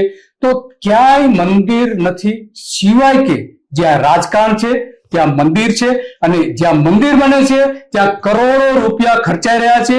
એ કરોડો રૂપિયા ખર્ચાય નહીં એ માટે જેનીબેન કામ કરે એવી બધા અપેક્ષા રાખે છે. એમાં તમારી વાતથી તદ્દન વિપરીત છે કે આવું મંદિરમાં ના, આ તો મારો અભિપ્રાય છે. તમે જે કરો તો તમને ચૂક છે. અભિપ્રાય છે એને હું તમને ખોડલધામ સંસ્થાન એની પ્રવૃત્તિઓને રૂબરૂ લઈ જઈને બધી જ પ્રવૃત્તિઓથી રૂબરૂ કરાવું અને પછી તમારો અભિપ્રાય આ મુદ્દે બદલી શકો એવા મારા પ્રયત્નો પોતાના રહેશે, જેથી કરીને મીડિયાના માધ્યમથી બીજાને પણ તમારા અનુભવો શેર કરી શકો. છેલ્લો હવે હું થોડોક તમે આવ્યા જ છો બેન, તો પછી હવે એટલે હાથમાં આવ્યા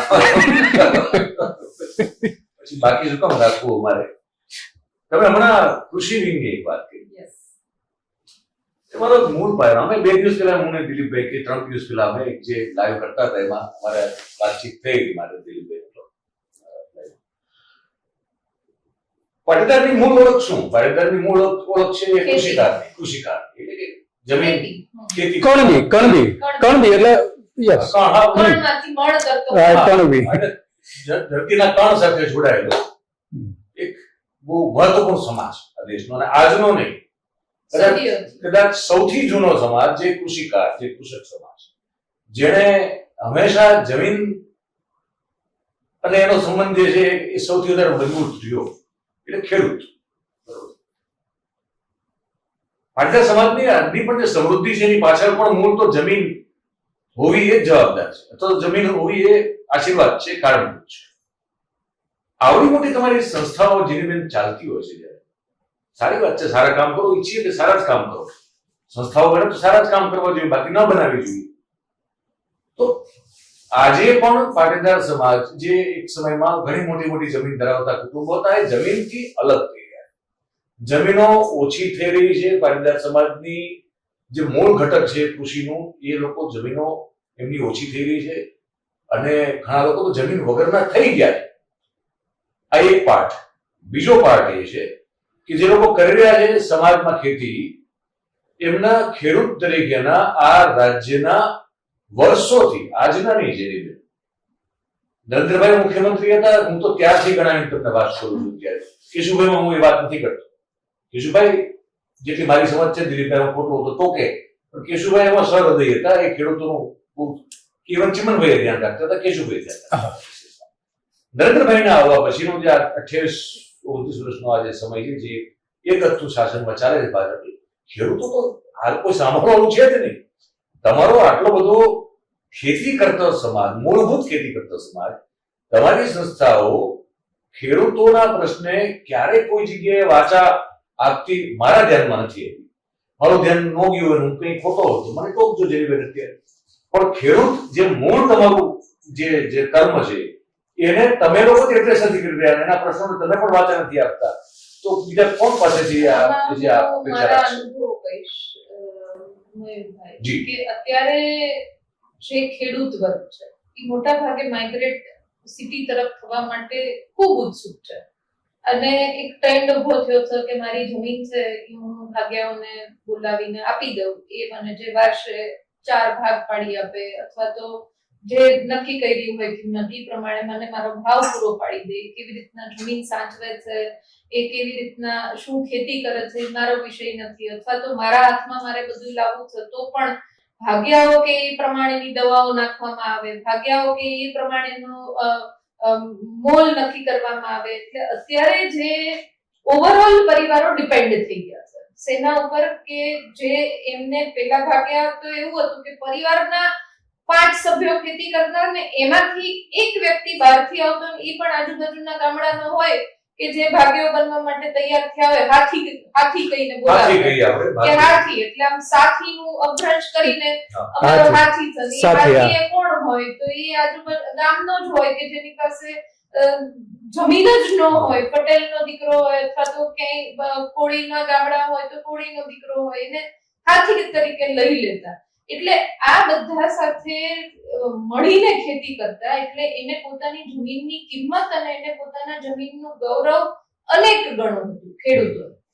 અત્યારનો જે સમય આવ્યો છે એ એવો આવ્યો છે કે કોઈ પોતે ખેડૂત ખેતી કરતો, આમાં હું કદાચ ખોટી હોઈશ તો મને આપના માધ્યમથી જે દર્શકો હોય માફ કરજો, પણ અત્યારનો આ આખો રેશિયો ગણીને 20% ઉપર જઈને ઉભો રહી ગયો છે કે જે પોતે પરિવાર સાથે જઈને જાતે ખેતી કરતા. એટલો બધો ઘટી ગયો છે. હા, કરે શું કે મોનિટરિંગ કરે. મેં 10 ભાગ્યા લાવ્યા, 10 બહારથી ગુજરાતી કે બીજા બધા સ્ટેટમાંથી પરિવારો લાવીને 20 જણ ખેતી કરે છે અને હું એના ઉપર મોનિટરિંગ કરું છું. આ વાત તો સાચી ને બેન, વચ્ચે ખરી તમારે ખરેખર કે પાટીદાર સમાજની ખેતીની જમીનો ઘટતી જાય છે. એનું રીઝન જ આ છે કે જ્યારે પોતે ખેતી નથી કરતો એટલે ખેડૂતની પોતાની જમીન ઉપરનો લગાવ ઓછો થઈ ગયો. પહેલા તો જમીનનો એક કટકો વેચવો એટલે માથાની પાઘડી નીચે ઉતારી દેવી, એટલો બધો વટ હતો કે બધું જ જતું રહે તો જાય પણ મારા બાપ દાદાના નામના જમીનનો એક કટકો પણ ક્યાંય ન જવો જોઈએ, આટલો બધો વટ હતો. અત્યારે બધાએ જે માઇગ્રેશનની આંધળી દોડ છે એટલે ખેડૂતોને પોતાની જમીન ઉપરની જે લાગણી હતી ઓછી થઈ છે ને એટલા માટે વેચીને માઇગ્રેટ થતા ગયા છે. સંસ્થાઓ અવાજ કેમ નથી ઉપાડતી, પક્ષો અવાજ કેમ નથી ઉપાડતા, બધા એકજૂટ થઈને સરકાર સામેના પ્રશ્નો હું એ જ કહેવા જઈ રહી છું, સરકાર સામે કેમ નથી જતા. તો આનો એક સીધી વાત હું કહીશ કે હું પોતે પણ ચલો મારું બેકગ્રાઉન્ડ વિપક્ષનું છે, છેલ્લા 30 વર્ષથી અહીંયા સરકાર ભારતીય જનતા પાર્ટીની છે. મેં મારા ફાધરને વિપક્ષમાં લડતા જોયા છે, સત્તા શું છે એ નથી ખબર, મેં તો મારા જીવનમાં જોયું નથી. છેલ્લે ચીમનભાઈની સરકાર હતી ત્યારે હું તો ખૂબ નાની હતી, એટલે મારા ફાધર કે ચીમનભાઈની સરકારમાં ધારાસભ્ય હતા, પણ સરકારમાં ધારાસભ્ય હોવું એ પાવર શું એ મેં પોતે નથી અનુભવ કર્યો. પણ અત્યારની જે પરિસ્થિતિ છે કે હું પોતે વિપક્ષ તરીકે કે સંસ્થા તરીકે ખેડૂતો માટે લડવા માટે આગળ આવું તો લોકો મને ફોન કરીને કહે છે કે તમે લડો, પણ હું એમના પરિવારને કહું કે હું તમારા માટે લડું છું, તમે આવો તો કોઈ આવતું નથી. એટલે જે અવેરનેસ પોતાની સેલ્ફ માટેની, પોતાની કમ્યુનિટી માટેની, કમ્યુનિટી ઇન ધ સેન્સ ખેડૂત કમ્યુનિટી, એ પોતે પોતાની અવેરનેસ માટે કે પોતાના અધિકાર માટે લડવા માટે અત્યારે ક્યાંક ને ક્યાંક સક્ષમ નથી રહ્યા. અમે પોતે તમારા માધ્યમથી અમરેલીમાં કહું કે આ છેલ્લે સહાય ખેડૂતોને નહોતી મળી તો દરેકે દરેક તાલુકા ઉપર જઈને, તાલુકા મથક ઉપર જઈને મેં પરેશભાઈ દાનાણી, પ્રતાપભાઈ દુધાતુ, પોતે અમરેલીના 11 તાલુકા મથક ઉપર અમે બેઠા ખેડૂતોના અધિકાર માટે ખેતી બચાવો આંદોલન કર્યું મયુરભાઈ. છતાં પણ ખેડૂતો નથી જોડાયા. ત્યારે એમના પ્રશ્નો પીક ઉપર હતા. અમે એટલું કહેતા હતા કે અમે તમને મંચ પૂરું પાડીએ, તમારી જે હાલાકી છે એને તમે ખાલી અવાજ આપો કે આ અમને પીડા છે, અમને વેદના છે, મીડિયાના માધ્યમથી સરકાર જેવા જે બેઝિકલી હવામાન ખાતાની આગાહી કરતા લોકોના નેતૃત્વમાં જો સંગઠન બની જતું હોય આવડું મોટું, તો ખોડલધામ જેવા આટલા બધા મજબૂત સામાજિક સંગઠનના નેજા હેઠળ કોઈ ખેડૂતોની વાત આપતું સંગઠન કેમ ન બને? તમને એ જ કીધું ને કે હવે આ કૃષિ વિંગ આખી ડેવલપ કરવા જઈ રહ્યા છે. આ જે સંગઠન ડિક્લેર થયું ફોર ધ ફર્સ્ટ ટાઈમ, નવમો પાટોત્સવ ફોર ધ ફર્સ્ટ ટાઈમ આખા ગુજરાતનું સંગઠન ડિક્લેરેશન એક જ દિવસે કરવામાં આવ્યું છે. અને હવે આના પછી અલગ અલગ વિંગ ઉપર, મેં બધી જ વિંગ ગણાવી, અલગ અલગ વિંગ અને વર્ટિકલ્સ ઉપર કામ કરવા જઈ રહ્યા છે. એટલે ખૂબ ટૂંકા ગાળામાં, અને કદાચ તમે જોયું હશે તો ખોડલધામના નેજા હેઠળ ખૂબ મોટો કૃષિ મહોત્સવ ઉજવવામાં આવ્યો હતો 2017 પછી, અને એમાં લગભગ 10 લાખ લોકોએ આ કૃષિ મહોત્સવનો ત્યાં આવીને અનુભવ પણ કર્યો હતો. અને એમાં શીખવા જેવું ઘણું બધું શીખીને પોતે પોતાના વિસ્તારમાં કે પોતાની ખેતી પર જઈને આ બધા જ એક્સપેરિમેન્ટ કરીને આભાર પણ વ્યક્ત કર્યો હતો કે અમે એ મહોત્સવમાં આવીને આ પ્રકારે નવી પ્રકારની ખેતીની પદ્ધતિઓ શીખ્યા, એના લીધે અમે ઘણા બધા સમૃદ્ધિ તરફ આગળ વધી શક્યા. એટલે ઘણી બધી પ્રવૃત્તિઓ થાય છે, પણ ખોડલધામ અને નરેશભાઈ હંમેશા કહેતા આવ્યા છે કે દરેક પ્રવૃત્તિઓ મીડિયાના માધ્યમથી ઉજાગર કરવી જરૂરી હતી. જે કરીએ છે લોકોના માટે એ ખૂબ સાયલેન્ટલી લોકોને મદદ કરો. દરેક ગામ ડંકાની ચોટ ઉપર વગાડીને દરેક કામ કરવું. પોલિટિકલ મામલો દરેક જગ્યાએ મીડિયામાં એ હાઇલાઇટ થતો હોય છે. હવે તો આ બધી પ્રવૃત્તિઓ કરો ને કોણ ના પાડે? પોલિટિકલ આ જે ડિક્લેરેશન થયું મયુરભાઈ 21 તારીખે જે ડિક્લેરેશન થયું એને જે પ્રમાણે મીડિયાના માધ્યમથી મૂલવવામાં આવ્યું એ મને પણ થોડો ખેદ વ્યક્ત થયો. વધારે પડતું તો થયું અમે પણ વિચાર નહોતો કર્યો. આ કયું પ્રકારનું રોલર કોસ્ટર લોકોએ મીડિયાના માધ્યમથી પરસેપ્શનના માધ્યમથી ઊભું કરી દીધું. પહેલું તો આખી હવા એવી ઉડાડવામાં આવી કે નરેશભાઈ પટેલ ચેરમેન હતા, હવે એના પછી અનારબેન ચેરમેન બન્યા. આ પણ એક રોંગ પરસેપ્શન ઊભું કરવામાં આવ્યું. પોલિટિક્સ માટેની 2027 માટેની તૈયારીઓ શરૂ થઈ. આ પણ એક ખોટું પરસેપ્શન. હું તો પોતે સંસ્થાના ભાગ રૂપે કામ કરું છું, ખૂબ નજીકથી કરું છું, એટલે આટલું બધું હાઈપ આપીને એક સંસ્થાને ક્યાંક નથી તો એ ધકેલી દેવાનું જે ક્યાંક કદાચ મને લાગે છે એમાં અનારબેન હતા ને એટલે અનારબેન તો ખરા સાંભળો તો તમને કહું, તમને ભલે વધારે પડતું લાગતું હોય, અમને એટલે લાગતું નથી. કારણ કે ખોડલધામ સંસ્થાની સ્થાપનાના વખતથી લઈ અને અત્યાર સુધીમાં નરેશભાઈ એ એક પાવર જેને કહે કે કંટ્રોલિંગ ફિગર તરીકેનું એક એમનું સંપૂર્ણપણે વ્યક્તિત્વ નીકળીને બહાર આટલા વર્ષોમાં આવેલું છે. એટલે એવું તો નથી કે અમે કોઈ વાર્તાઓ કરીએ છીએ, અમને કોઈ સપનું આવ્યું એવું પણ નથી. એટલે એ એમની રાજકીય દખલ અને એમનું રાજકીય વજન જે છે એ સમયે એ દેખાડવામાં આવેલું છે, એમના દ્વારા પણ પ્રસ્થાપિત કરવામાં આવેલું છે. અને નજર સામે છે. પછી પાટીદાર આંદોલન હોય કે કોઈ સમયના ઘટનાઓ, એટલે એવું નથી કે અમને બધા પત્રકારોને કોઈ એવા સપના આવી જાય. એ જોયેલું છે એટલે અમે એને પોલિટિકલી મૂલવીએ છીએ. સાચી છે, પણ આ બધાની વચ્ચે પણ ઘણી બધી પ્રવૃત્તિઓ ચાલી રહી છે અને જે સમાજને ખૂબ ઉપયોગી પ્રવૃત્તિઓ છે. એટલે આપના માધ્યમથી હું વિનંતી કરીશ કે આવા જ્યાં પ્રવૃત્તિઓ ખોડલધામના નેજા હેઠળ ચાલે છે ત્યાંથી ત્યાં જઈને આ પ્રવૃત્તિઓ પણ બતાવી જોઈએ, જેથી કરીને લોકોને ખબર પડે કે સંસ્થા શું કામગીરી કરી રહી છે. નહીં, તમે તો ઈચ્છીએ કે તમે આવડી મોટી સંસ્થા છો, લોકહિતમાં કામ થાય, કામ થાય અને બને એટલે ખાલી ફક્ત પાટીદાર સમાજ પૂરતા બંધાયેલા ન રહો. અને જેટલા પણ આ સમાજમાં, તમામ સમાજોમાં જેટલા પણ જે લોકો જરૂરિયાતમંદ છે, જેમને કોઈ ટેકાની જરૂર છે, પછી કોઈ પણ વર્ણના કોઈ પણ જાતિના હોઈ શકે, હું માનું છું કે જે લોકો સક્ષમ છે, પછી કોઈ પણ કોમ્યુનિટી હોય, કોઈ પણ હોય, એને એનાથી નબળા માણસનો હાથ પકડવો જોઈએ. તો જો આજે જેને કહે ને લેવલ પ્લેઇંગ ફિલ્ડની વાત કરીએ છીએ અને દુનિયાભરના મહાપુરુષો અને સંતોના કોટ આપણે લગાવતા હોઈએ છીએ. તમે કોઈ પણ સંસ્થામાં જાઓ તો સરસ મજાના સુવાક્યો લખેલા હોય. મારે આડવાત છે પણ કીધું ટૂંકમાં ખાલી પિયુષભાઈને મળવા ગયો. પિયુષ દેશે જયારે જીવતા ત્યારે વાઘ બગીચાના કરતા હતા, સમાજતા. તો હું ગયો એમને ત્યાં. આ 2008ની વાત છે, 8ની વાત છે. તો હું 2 માળ પગથિયા ચડીને ગયો. તમે જોયું ગાંધીજીના સૂત્રોથી ભરપૂર દિવાલો હતી અને પિયુષભાઈ મને સમય કરતા અડધી કલાક વધારે બેસાડી રાખ્યો. એટલે હું બધી ચાલવા માંડ્યો દિલીપભાઈ. એટલે પાછળ એમાં પીએ દોડ્યો મારી પાસે. એમને 7 પીએ હતા એ વખતે. એમાંથી એક પીએ દોડ્યો. મને કહે અરે તમે ક્યાં જાઓ છો? મેં કીધું મને 3 વાગ્યાનો સમય આપ્યો તો 3:30 ક્યાં હું જઉં છું. તો મને ના મને સાહેબ વળશે કે એમ કરીને મને ઉપર લઈ ગયા. પિયુષભાઈ મને બહુ ગુસ્સામાં મળ્યા અને મને ગુસ્સામાં પિયુષભાઈ એવું કીધું એ વખતે કે આ તમારી આજની પેઢીમાં કોઈ ધીરજ નામની વસ્તુ નથી. આને ધીરજને કોઈ લેવા દેવા સમય ના લેવા. તમે જે સૂત્રો લખેલા છે ગાંધીજીના, એમાં Gandhi was the most punctual man of any era. સમય પાછું મોસ્ટ પંક્ચ્યુઅલ માણસ. તમે સમયને કઈ કિંમત ગણતા નથી અને તમે ગાંધીના સૂત્રો લખાવો છો. એક્ઝામ્પલ એટલે દીધું. ઠીક છે, પછી મારે પિયુષભાઈને જામી ગયું ને અમે સાથે બેઠા કરવાની વાતચીત. પણ મારો પોઈન્ટ એ છે કે સુવાક્યો અલગ વસ્તુ છે, સારી વાતો કરવી અલગ છે, અને ચૂલી ન કરવું. જો કોઈ સંસ્થા કરવા ઈચ્છે, સક્ષમ માણસો ઈચ્છે તો કરી શકે, સક્ષમ સંસ્થાઓ ઈચ્છે તો કરી શકે. જેને હું સમાપન કરવા જઈ રહ્યો છું, એટલે હું એવું કશું હોય જે મારે તમને એમ લાગતું હોય તમારે કેવું છે તો એ કહો, પછી હું સમાપન કરી શકું. આજના તમારો જે આખો એપિસોડ અને એના માધ્યમથી ખોડલધામ સંસ્થાના અનેક પરિમાણો લોકોના વચ્ચે મૂકવાનું ગમે એની પેલાથી કદાચ ગુગલી નાખીને પૂછેલો પ્રશ્ન હોય છતાં પણ સત્ય અમારું કામ જ ગોઠવી નાખવાનું. એ જ કહેવા માંગુ છું. એ પત્રકાર તરીકે જ બેઠા છીએ.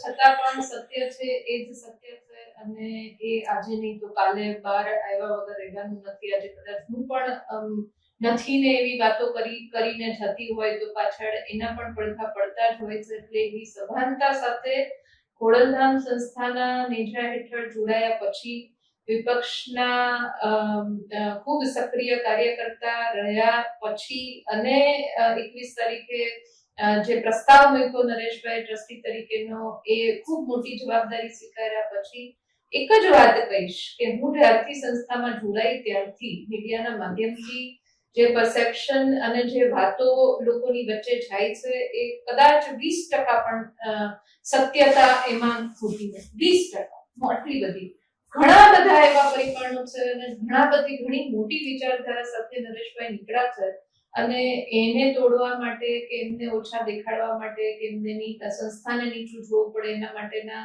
સતત પ્રયત્નો છેલ્લા 9 વર્ષથી થયા છે અને હજી પણ થતા રહેવાના છે. પણ એક જ સૂત્ર અમને બધાઈને, કારણ કે હવે તો અમે પણ સંગઠનના ભાગ છીએ, અમને બધાઈને એક જ સૂત્ર બોલતા હોય છે, અવારનવાર બોલતા હોય છે કે માતાજીની ઈચ્છા હોય તો જ તમે સંગઠનમાં જોડાતા હો છો, માતાજીની ઈચ્છા હોય એ જ લોકો ટ્રસ્ટી બનતા હોય છે. આ ખાલી કહેવા માટે ને પરસેપ્શન બનાવવા માટે નહીં. ઘણા બધી વખત એવું થયું છે કે અમે પ્રશ્ન પૂછ્યો છે કે આ ટ્રસ્ટી છે એમને આટલા કરોડ લખાયા હતા તો આટલો જ ફંડ આપ્યું તો તમે કેમ નથી કહેતા કે તમે 5 કરોડ લખાયા છે તો 2 કરોડ જ આપ્યા છે, બીજા 3 કરોડ તો પણ ભાઈ એવું કહેતા હોય કે કદાચ માતાજીની ઈચ્છા નહીં હોય આ વધારાના પૈસા આવે. એટલે એટલા બધા ભક્તિ સાથે પોતે જોડાયેલા અમે જોયા છે. ટાઈમનું પંક્ચ્યુઅલ શું હોય એ પણ અમે જોયું છે કે અમે 9 વાગે મીટિંગ ચાલુ કરવાની છે તો ભાઈ પોતે કે કદાચ હું 9 વાગે ન આવું તો પણ મીટિંગ ચાલુ થઈ જવી જોઈએ. એટલે આ બધું બહુ નાની વાતો નથી મયુરભાઈ. આ બધું નિભાવવું અને સતત રોજબરોજના જીવનમાં એની દરેક લોકોને એની નોંધ લેવી જ પડે એ પ્રમાણે જીવવું એ અઘરું છે. અને એવું અમે પોતે નરેશભાઈને જોયા છે. એટલે હું ચોક્કસપણે કહીશ, કારણ કે હું સંસ્થા સાથે જોડાઈ એટલે મારે વખાણ જ કરવા પડે એ પ્રકારની વ્યક્તિ નથી ને તમે મને ઘણા ટાઈમથી ઓળખો છો. જે હોય જે ફેક્ટ હોય એ જ વાત કરતી હોઉં છું. અને હું જ્યારથી જોડાઈ ત્યારે મને એક પણ વખત એવું નથી લાગ્યું કે અહીંયા ક્યાંક મારે મારી જાતને બદલવાની જરૂરિયાત ઊભી છે. એટલે એનાથી વિશેષ વાત ક્યારેય હોઈ ન શકે. અને અત્યારે તો આમ વિપક્ષના વ્યક્તિઓ એટલે બધા એના નેણ કેટલા ઊંચા થઈ જાય, પણ મારા માટે સંસ્થાના એક પણ વ્યક્તિએ મને એ નજરથી નથી જોયું. એટલે મને લાગે છે કે જે પરસેપ્શન ચાલી રહ્યું છે એ ઘણા બધા અંશે અમે ભવિષ્યમાં કામ કરીને તોડીશું. હું એવું નથી કહેતી કે અત્યારે બોલી કામ કરીને તોડીશું, એનો મને વિશ્વાસ છે. હવે આ છેલ્લે પછી એક મને લાગે કે ડિસ્ક્લેમર આપી દેવું જરૂરી છે, કારણ કે આજકાલ જવાનો બહુ વાહિયાત છે. આ ઇન્ટરવ્યુ કરવાનો અમે પૈસા નથી લીધા, તમને કહી દઈએ. નથી અમને કોઈ પૈસા ઓફર કરવામાં આવ્યો, નથી જેની નથી કોઈ ખોડલધામના. એટલે આને મહેરબાની કરીને, કારણ કે આમાં પાછું એવું હોય ત્યારે કે એજન્ડા પણ નથી. આ માત્ર ને માત્ર જે સામાન્ય લોકોને સ્પર્શે એવા આજે 11 પ્રશ્નો પૂછ્યા એ પાટીદાર સમાજના સામાન્ય લોકોને સ્પર્શે એવા છે. એમાં કોઈ ધર્મનું કોઈ સંસ્થાનું અપમાન કરવા માટેના પ્રશ્નો નતા, પણ એ જે સમાજ છે એ સમાજ સામાન્ય લોકો માટે શું કામ કરશે, બસ અમારો ઈરાદો આ છે. આભાર એટલા માટે જે માની કે ખુલ્લા દિલે એ વાત કરી શકે. ખુલ્લા દિલે એમને ખબર છે કે અમે તો એમને બધા કઈ ફૂલ ટોસ નથી આવવાના અહીંયા. હા, પણ એમને છતાંય તે આપણને નથી પૂછતા ક્યારે, અમે ક્યારે કરતા પણ નથી. એટલે અમે આમંત્રણ આપ્યું કે બેન અમારે વાત કરવી છે તમારી સાથે, એ અમારા બંનેના કામથી પરિચિત છે, એટલે એમને ખબર છે કે ભાઈ અમે ખુશ એટલા માટે છીએ કે ભાઈ લર્નેડ એજ્યુકેટેડ વ્યક્તિ જાહેર જીવનમાં કોઈ એક આગળ પ્રોગ્રેસ કરે તો એ સમાજ માટે છેવટે સારી વાત એ ખરેખર કોઈ પણ સમાજમાં. તો અમે એટલા માટે એમના માટે અમે ખુશ છીએ કે ભાઈ સારી વાત છે, પ્રોગ્રેસિવ વ્યક્તિને એક જવાબદારી આપી છે જે ખોડલધામમાં મળી છે. For that we are happy. પણ બાકી એવું તો છે નહીં કે અમે રાજી છીએ એટલે એમને અમે જે મૂળ સવાલો છે નહીં પૂછીએ તો પૂછીએ. અને આજે પહેલી વાર પૂછ્યા છે, હવે તો ટ્રસ્ટી બની ગયા છે, સમય પૂછતા રહેવાના છે, કારણ કે એક ટ્રસ્ટી હાથમાં આવે બીજા રહેનાર બેન તો નહીં આવે બિલકુલ.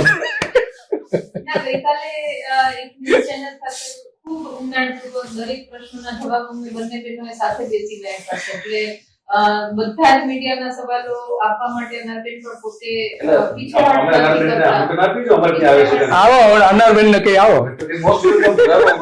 નહીં આવે તમારું આમંત્રણ હોવું જોઈએ, પણ આ કહું છું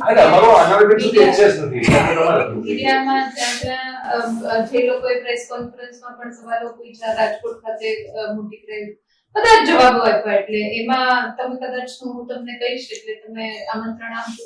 ચોક્કસ, અમને તો રસ, અમને જરૂર ચોક્કસપણે રસ છે કે અમે એમને પણ વાતચીત કરીએ અને એમના વિચારો પણ જાણીએ અને અમારા જે મનમાં સવાલો છે પણ ચોક્કસ તમે જો અહીંયા તમે તમારા વિચારો પણ વ્યક્ત કર્યા છે અને સામે અમારા જે સવાલ હતા એ પણ હતા. અને સારી રીતે જવાબ આપ્યા છે, એવું કે નથી તમે સારી રીતે જવાબ નથી આપ્યા. પણ રાજકારણ એક જ વાત કરી દઉં તમને કે રાજકારણની જેટલી ત્યાં ખોડલધામના સંદર્ભમાં રાજકારણની જેટલી વાત ઉભી થઈ એમાં આ બેનની વાત ક્યાંય આવી છે? નથી આવી. કે ટિકિટ માટે ગયા છે, રાજકારણમાં આગળ વધવા નથી આવી. અનારબેનની જ વાત થઈ છે, કેમ થઈ છે એનો આ જવાબ છે. એટલે એ પણ છે એનીવેઝ, પણ આઈ થિંક એક અમે ખુલ્લા મને ચર્ચા કરી છે, જેની બેનનો ફરીથી પર આભાર કે એમણે ખુલ્લા મને ચર્ચા કરી છે અમારી સાથે બેસી. અને આપ સૌએ પણ અત્યારે આ કાર્યક્રમ આખું જોયો, વાતચીત જોઈ, તમને આ વાતચીતને લઈને તમારા જે કંઈ પ્રતિક્રિયા તમારી હોય કે પ્રતિભાવ હોવા જોઈએ હું માનું તો એ અમને લખીને કોમેન્ટ બોક્સમાં તમે જણાવો. અને તમને લાગતું હોય કે સાર્થક ચર્ચા હતી તો આ વિડીયો જેને લાઈક કરો, એની લિંકને વધુ લોકો સુધી પહોંચાડો, એટલે શેર કરો. અને ચેનલ આ તમારી જ છે, ગુજરાતની, ગુજરાતના લોકો માટેની, એમના હિતોની, તમામ સમાજોના. અહીંયા કોઈ નાત જાત નથી, કશું નથી, બધા ગુજરાતી છીએ, બધા ભારતીય છીએ. એ દ્રષ્ટિકોણથી અમે કામ કરીએ છીએ. એટલે અહીંયા તમામના હિતો માટે જેની જરૂર છે, જેનો કોઈ અવાજ ઉપાડતો નથી અને જેને કોઈ સવાલ પૂછતું નથી, અમે પૂછી શકતા હોય તો અમે પૂછીએ છીએ. આ બે કામ અમે કરીએ છીએ.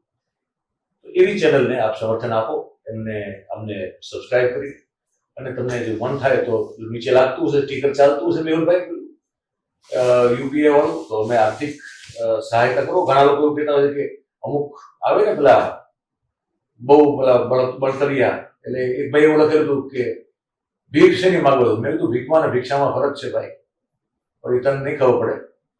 ભીખ માંગવી અલગ વસ્તુ છે, અમે ભિક્ષા માંગીએ છીએ. ભિક્ષા એ હકથી માંગી શકાય અને તમારી પાસે માંગીએ છીએ, કારણ કે અમારે બીજા કોઈ શેઠ નથી, અમે કોઈ બીજા પાસે પૈસા લેતા નથી. અને આપો એવું કોઈ માના હમ આપીને કહેતા નથી. ઈચ્છા પડે તો આપો, ના ઈચ્છા પડે તો આપો. નીકળેલો હોય બ્રાહ્મણ તમને કહું તો કે સાધુ તો એ કે ભગવતી ભિક્ષામ દી, કોઈ ઘરમાં મળે કરીને કોઈ ઘરમાં ન મળે, એ ભિક્ષા છે, ભીખ નથી. એટલે જરાક સનાતની યુવાનો જે ફાંકો રાખે છે જરાક બરોબર શીખી લે એનો. વાત કરવાની હતી હોય. ખૂબ ખૂબ આભાર માની તમારા શું આપ શું જોડાયા. જેની બી તમારો ખૂબ આભાર. થેન્ક યુ વેરી મચ દોસ્તો, આપનો પણ આભાર. નમસ્કાર.